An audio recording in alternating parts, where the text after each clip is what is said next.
accomplish all his purposes in the world. You might be skeptical. Maybe you think all this sounds cheesy or naive. Maybe it's even offensive or disgraceful to think the God of the universe likes you and wants to be with you. Maybe it doesn't line up with your understanding of God's sovereignty or majesty. Maybe it makes God sound pathetic or needy or all too human. But here's the thing.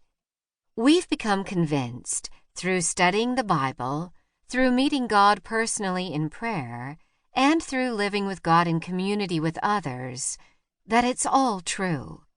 We're convinced that everything changes when we believe God is glad to be with us. It changes how we experience God's presence. It changes how we live.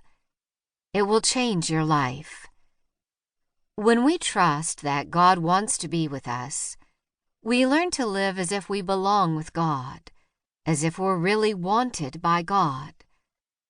When we trust that God is giving purpose to our lives, we can freely offer our lives as a blessing to others.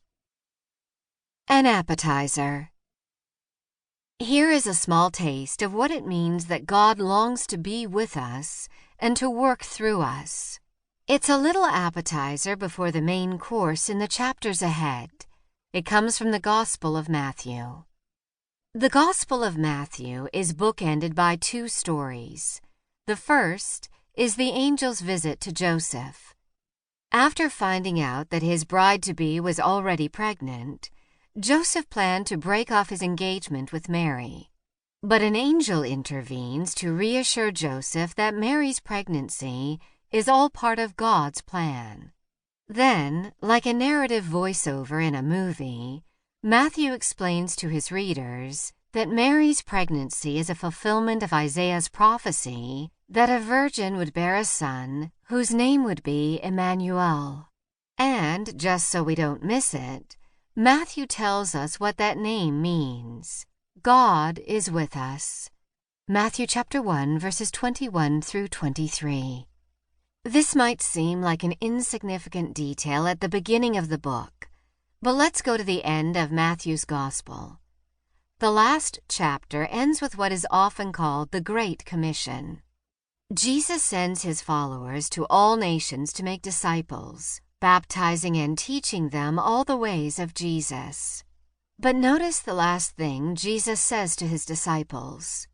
Wherever his disciples go, whatever they might face, Jesus tells them, "Remember, I am with you always." Matthew chapter 28, verse 20. I am with you always. These are the last words in Matthew's Gospel. It's no coincidence that Matthew begins by describing the birth of Jesus as Emmanuel, God with us, and ends with Jesus announcing, "I am with you always." Matthew is making crystal clear that the main course in the meal of salvation is God with us. And God with us is not just something that happened in the past. It's a continual and permanent promise reaching into the present moment of our lives. God promises to be with us, always, no matter what. In fact, we're going to see that God dwelling with us is the main point of the entire biblical story, not just from the beginning to the end of Matthew's Gospel, but from the beginning in Genesis to the end in Revelation. God longs to dwell with humanity, and only from this place of God with us is God also working through us.